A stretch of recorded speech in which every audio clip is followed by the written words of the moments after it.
Selamat pagi, senang sekali saya Rosmi Rahma kembali menjumpai Anda dalam program Redaksi 33. Kami akan menyajikan informasi penting untuk Anda dan berikut di antaranya.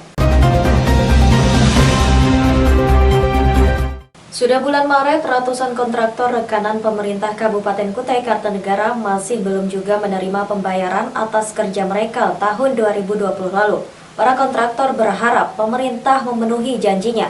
Berikut informasinya. Tidak ada lagi demonstrasi dari para kontraktor seperti sebelum-sebelumnya.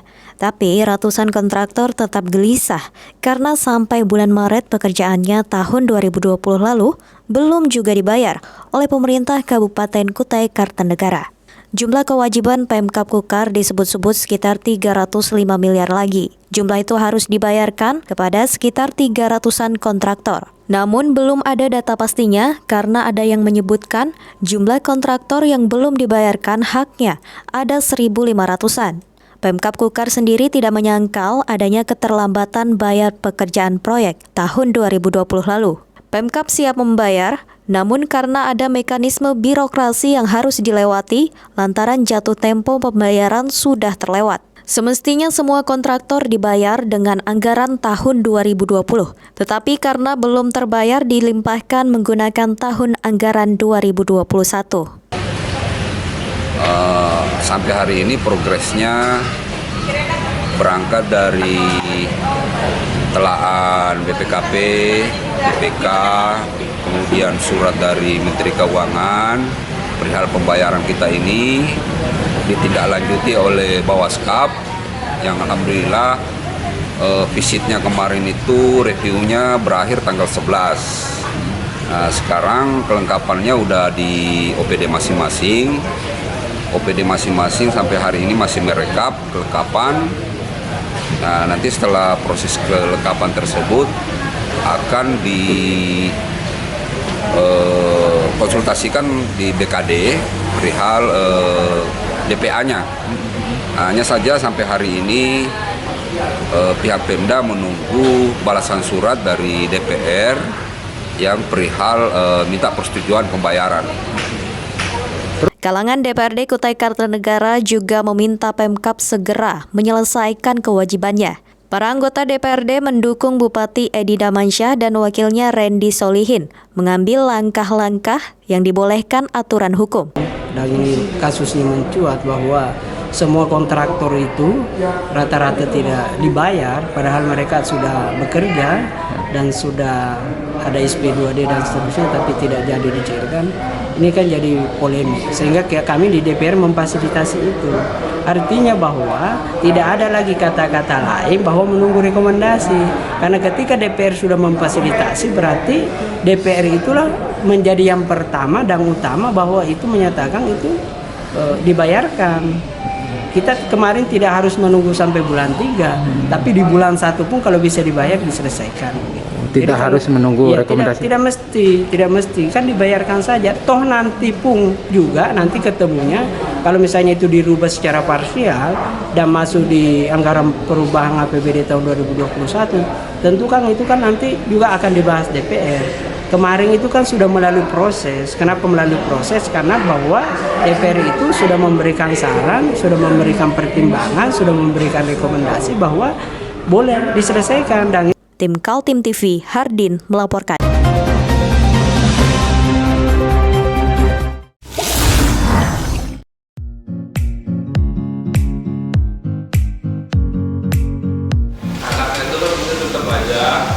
Cara mudah beriklan digital di Kaltim TV.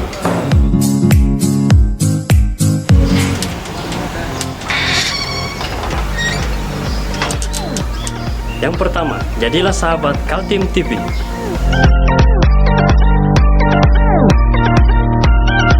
Dengan Rp1.000.000, para sahabat mendapat 20 kali tayang di slot berita kamu.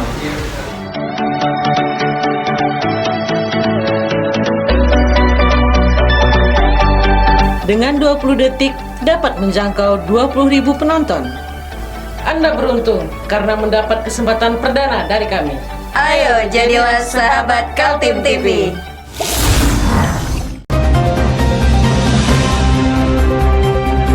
Pelaksana tugas Kepala Dinas Perhubungan Kota Samarinda Herwan Rifai menumpahkan kekesalannya lantaran ada pemberitaan sebuah media online mengenai instansi yang baru dipimpinnya. Media itu memberitakan ada ruang karaoke dan ladies di kantornya. Berikut informasinya. Hari-hari belakangan, Herwan Rifai merasa terganggu dengan pemberitaan media online. Karena dalam berita itu disebut-sebut di kantornya disediakan ruang karaoke. Tidak hanya itu, bahkan disebut pula ada ladies atau perempuan yang melayani kebutuhan setiap orang yang ingin bernyanyi karaoke di kantor itu. Karena pemberitaan itu, Herwan Rifai mengaku sudah meminta kepada pihak media yang memberitakan untuk datang dan menunjukkan di mana ruang karaoke yang dimaksudkan. Bahkan secara khusus, PLT Kepala Dishub Samarinda itu menelpon untuk menyampaikan hak jawab. Tapi oknum yang mengaku sebagai wartawan itu tidak pernah datang. Jadi sempat saya jelaskan, kemarin saya ada di telepon dengan salah satu wartawan media online. Nah, saya sudah baca katanya saya marah-marah, ngancam. Nah, saya bilang saya tidak marah-marah. Mari kita buktikan benar enggak isu itu. Saya bawa sampean masuk setiap ruangan yang ada di Dishub. Ruang karaoke yang mana yang dimaksud? Nah, pemikiran saya ruang karaoke itu kan tertutup. Nah, dia sebut ruang kan? Nah, begitu dia sudah saya jelaskan begitu, dia kejar di belakang Pak. Di belakang ada kantin dengan ada ruang terbuka. Memang saya enggak nyebut itu karaoke. Saya nyebut tempat kita santai untuk nyanyi-nyanyi. Nah, yang saya tidak keberatan sama sekali itu dia sebut ladies. Mana ladiesnya? Tunjukkan siapa. Nah, jadi sudah saya klarifikasi, saya sudah mau suruh datang, dia tidak mau. Tiba-tiba pagi tadi saya lihat, disebutnya Kak Dishub marah-marah ini.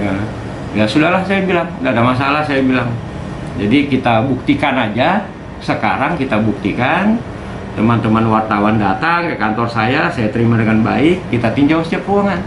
Di kantor Dishub Samarinda Jalan MT Haryono diakui ada kantin yang letaknya di belakang. Kantin itu adalah bekas bengkel Dishub yang dilengkapi fasilitas sound system untuk para staf yang ingin berkaraoke sambil istirahat atau pulang kerja. Ruang kantin itu terbuka dan sudah ada sejak masa kepemimpinan Kepala Dishub sebelumnya. Keberatan Herwan Rifai karena disebut-sebut ada ladies yang mengesankan kantornya menjadi tempat hiburan umumnya. Berita media online menurutnya adalah fitnah. Jadi saya sangat keberatan tuduhan itu.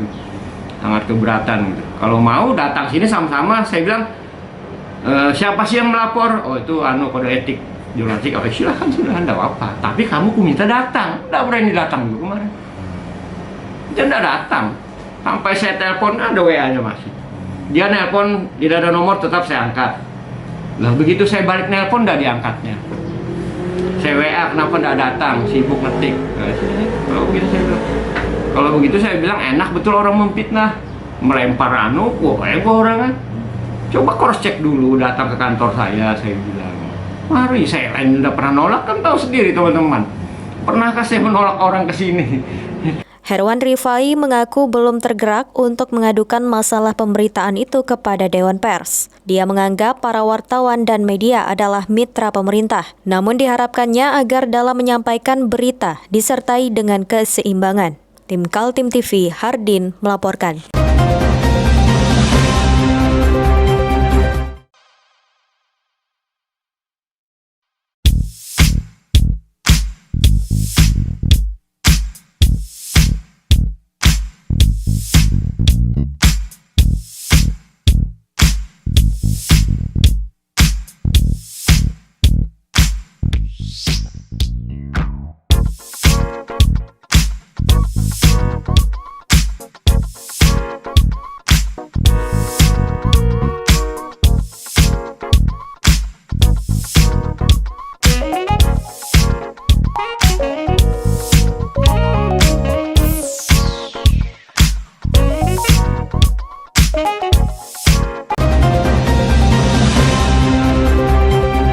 Dihantam badai saat membawa 20 kru kapal MV Euridiki turun ke darat membuat speedboat yang mereka tumpangi terbalik. Namun seluruh korban pelaut warga negara asing itu selamat, termasuk 3 motoris speedboat warga Indonesia. Inilah kejadian di kawasan perairan Buih 0 Teluk Balikpapan Selasa malam. Di saat 20 orang pelaut warga negara Ukraina berniat turun ke darat menggunakan speedboat sewaan, ternyata speed yang ditumpangi terbalik. Menurut Syahril, salah seorang motoris yang menjadi korban kejadian itu, di perjalanan menuju Pelabuhan Semayang Balikpapan, tiba-tiba ada badai menghantam. Baik, dengan Bapak siapa Pak? Bapak Sahril, Bapak Saril sebagai apa Pak? driver. Driver di Speed. Ya, boleh tahu Pak tujuannya dari mana ke mana Pak? Dari kapal dia masuk ke Semayang. Kapal dari mana? Dari kapal.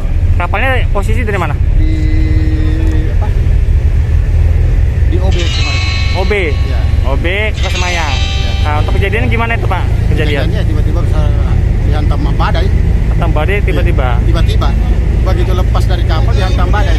Untuk posisi tipe kapal Bapak, kapal apa Pak? Speedboat. Yang untuk isi 20 orang. Kalau kapasitasnya Pak itu sekitar 15 sampai 20. Tapi kita mau cuma 11. Nah, ini sampai 22 tuh. Oh, dia 3 boot. 3 boot ya, berarti Bapak ya. Iya. Jadi boot Bapak yang terkena ya. Iya. Nah lah. Jadi tiba-tiba aja Pak ya. Tiba-tiba ada badai. Oke Pak. Badai angin timur. Angin timur Pak ya. Iya. Tapi semuanya baik-baik saja Pak ya. Alhamdulillah. Ya alhamdulillah. Makasih ya Pak ya. Malam itu ada 3 speedboat bergerak menuju Pelabuhan Semayang. 2 speed mengangkut 20 orang pelaut dan 1 speed lain khusus mengangkut tas dan barang yang mereka bawa. Rencananya para pelaut turun ke darat karena harus mengikuti tes swab PCR sebagai persyaratan melanjutkan perjalanan naik pesawat ke Jakarta. Para kru kapal ke Jakarta untuk mengurus dokumen send out dari pihak imigrasi ke negara mereka masing-masing melalui Bandara Soekarno-Hatta. Setelah speedboat mereka terbalik, beruntung ada kapal di dekat mereka yang melihat peristiwa itu. 2 kapal yang menyelamatkan para kru, yaitu 12 orang diselamatkan kapal MV Manalagiasa dan 11 orang diselamatkan kapal TB Mulia 7. Setelah semua kru kapal tiba di darat, teridentifikasi dari 20 pelaut asing tersebut. 18 adalah warga negara Ukraina dan 2 orang warga negara Rusia. Baik, diinformasikan pada pukul 10.55 seluruh korban laka kapal di perairan Buih 0 13 nautical mile dari Kota Balikpapan semua berhasil ditemukan dalam kondisi selamat dengan kerincian 20 WNA, 18 warga negara Ukraina, 2 Rusia, sedangkan 3 adalah motoris dari warga negara Indonesia. Seluruh korban telah dievakuasi ke posko di Semayang, kemudian diserahkan kepada pihak KKP dan untuk pengecek kesehatan dan kemudian untuk imigrasi oleh pihak imigrasi.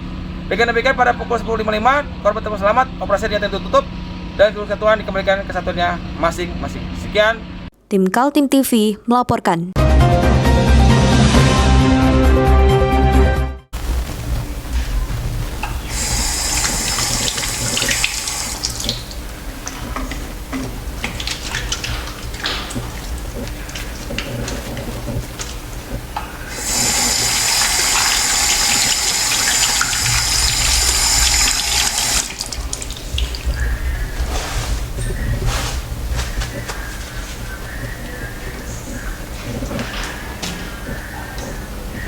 Meskipun di rumah saja, kita tetap selalu menjaga kesehatan, cuci tangan, menggunakan hand sanitizer. Ingat, mulailah dari diri sendiri.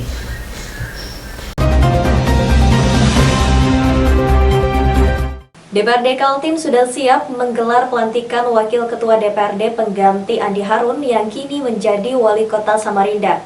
Begitu pula pengganti antar waktu almarhum Muspandi dari Partai Amanat Nasional. Hanya saja sampai awal Maret 2021, dokumen administrasi belum sampai ke Sekretariat Dewan. Masih ada 2 agenda yang belum dituntaskan DPRD Kaltim. Pertama, pelantikan Wakil Ketua DPRD Kaltim yang baru, yakni Aji Seno dari Partai Gerindra. Seperti diketahui, Aji Seno sudah diumumkan menjadi pengganti Wakil Ketua Andi Harun, yang kini sudah berada di eksekutif menjadi Wali Kota Samarinda. Agenda kedua, pengumuman dan pelantikan pengganti antar waktu atau PAW, anggota DPRD Kaltim Muspandi. Politisi dari Partai Amanat Nasional itu meninggal dunia pada 1 Januari 2021. Sesuai urutan penggantinya dari daerah pemilihan Penajam Pasir Utara adalah Sukawati yang memperoleh suara kedua terbesar. Pelantikan dan PAW? Belum ada surat masuk. Jadi belum ada surat masuk, termasuk pelantikan pimpinan sama wakil pimpinan ya. Pimpinan itu maksudnya di situ ada ketua, ada unsur wakil ketua. Nah, kita kan tahu salah satu unsur wakil ketua sekarang sudah diresmikan oleh menjadi wali kota, sehingga harus ada nanti penggantinya, pengganti beliau. Kemarin memang secara secara internal kedewanan itu sudah diumumkan. Tapi kita menunggu surat keputusan Menteri Dalam Negeri yang nanti mungkin kita tunggu. Di DPRD Kaltim, keanggotaan anggota Dewan mengalami perubahan setelah adanya pilkada yang berlangsung 9 Desember 2020 lalu. Selain Andi Harun yang maju untuk pilkada Kota Samarinda, ada juga Mahyunadi yang mencalonkan diri menjadi Bupati Kutai Timur. Sesuai undang-undang, anggota legislatif yang mencalonkan diri maju pilkada wajib mengundurkan diri, sehingga keduanya digantikan. Andi Harun dari Partai Gerindra menang di Kota Samarinda, sedangkan Mahyunadi dari Partai Golkar kalah di Kutai Timur. Tim Kaltim TV, Hardin melaporkan.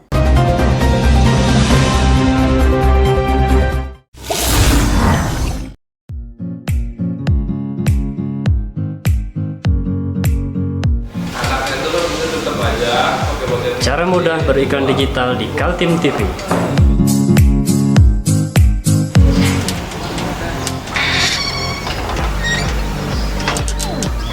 Yang pertama, jadilah sahabat Kaltim TV.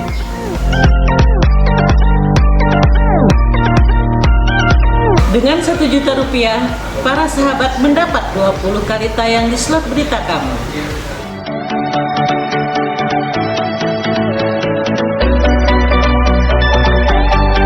Dengan 20 detik dapat menjangkau 20.000 penonton. Anda beruntung karena mendapat kesempatan perdana dari kami. Ayo jadilah sahabat Kaltim TV.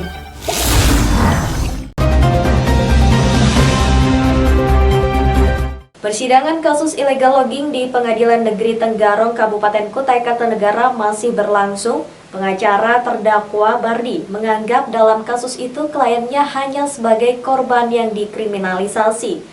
Sementara aktor intelektual dari praktik jual beli kayu liar itu tidak diungkap. Sudah lama kasus-kasus kayu liar atau illegal logging tidak begitu terdengar aktivitasnya di Kabupaten Kota Kaltim. Namun ternyata bukan berarti aktivitas penebangan maupun perdagangan kayu liar sudah berhenti. Buktinya ada kasus dengan terdakwa bernama Bardi disidangkan. Bardi adalah sopir truk yang membawa kayu ulin dari lokasi penebangan di Kutai Barat. Saat berada di Loku Lukukar, mobil dia yang sedang beriring-iringan 7 truk ditangkap. Tapi ironisnya hanya Bardi yang diseret untuk menanggung perbuatannya. Sementara sopir lain dan juga aktor intelektual jual beli kayu liar dibiarkan bebas. Bardi pada saat persidangan menyampaikan keberatan karena hanya dirinya yang diseret ke pengadilan. Dia menjelaskan urutan-urutan kejadiannya, yaitu dari 7 truk ada 2 truk yang ditangkap. Terdakwa diamankan tanggal 2 malam. Apakah terdakwa sempat pulang ke rumah atau sejak saat itu ditahan? Sejak saat itu ditahan. Jadi tidak sempat pulang ke rumah ya? Tidak sempat. Kemudian pada saat saudara mengangkut kayu, apakah saudara terdakwa sendiri, berdua, bertiga atau berapa orang? Itu saya ketemu dua itu di mobil konvoy Pak. Mobil konvoy berapa? Berapa mobil? 7 mobil Pak. 7 mobil? Ya. Saudara terdakwa tahu siapa-siapa 7 mobil itu yang termasuk dengan terdakwa? Iya, ada yang saya kenal. Ada yang dikenal semuanya atau ada yang tidak dikenal? Kenal semua Pak. Kenal semua. Kemudian pertanyaan berikut, 7 mobil itu ya Pak, mengambil kayu sama dengan terdakwa atau masing-masing tempatnya? Ada yang sama Pak, ada yang tidak. Keberatan Bardi semestinya semua yang terlibat dihadirkan di pengadilan, yaitu para sopir truk 5 orang dan juga aktor penjual dan pembeli kayu ulin. Poin yang kita dapat dalam fakta persidangan pada hari ini adalah yang pertama, adanya aktor intelektual yang belum tersentuh sama sekali pada saat penyidikan yang melakukan jelas di sini kriminalisasinya. Lalu yang kedua, bukti yang menjadi dasar terhadap pemeriksaan terdakwa saat ini itu tidak diekspos atau tidak dikeluarkan oleh penyidik dan tidak diberikan kepada jaksa penuntut umum. Padahal yang menjadi dasar-dasar untuk membuka semua perkara ini berada di dalam bukti tersebut. Bukti itu adalah berupa 2 buah ponsel yang segala isi percakapan mulai dari si aktor intelektualnya yang berada di balik ini semua sampai ke, kalau kita sebut klien kami ini walaupun sudah menjadi terdakwa adalah korban dari kriminalisasi tersebut. Kini Bardi menanti keadilan dari Majelis Hakim Pengadilan Negeri Tenggarong. Dia sudah mengakui dan mempertanggungjawabkan perbuatannya sebagai sopir truk. Tapi dia meminta agar aparat hukum mengadili juga pemilik dan pembeli kayu. Ya, kita serahkan sepenuhnya kepada beliau. Saya percaya majelis sudah memahami benar perkara ini dan saya salut, saya berterima kasih kepemimpinan hakim, majelis semuanya independen, tegas, memberikan kesempatan kepada semua pihak. Nah, sebenarnya hari ini kesempatan kami untuk menghadirkan ahli, tapi ahli kami berhalangan karena terkait rapid test yang reaktif. Ya, tapi kami percaya, kami bangga dengan independensi majelis hakim. Tim Kaltim TV, Hardin melaporkan.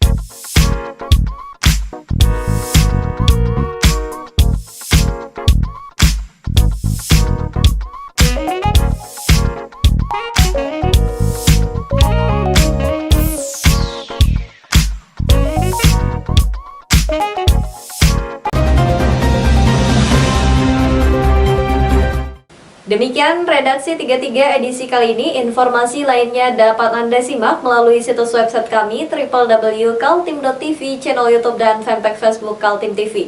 Jangan lupa untuk selalu patuhi protokol kesehatan. Saya Rusmi Rahma bersama kerabat kerja yang bertugas pamit undur diri. Selamat pagi, selamat beraktivitas dan sampai jumpa.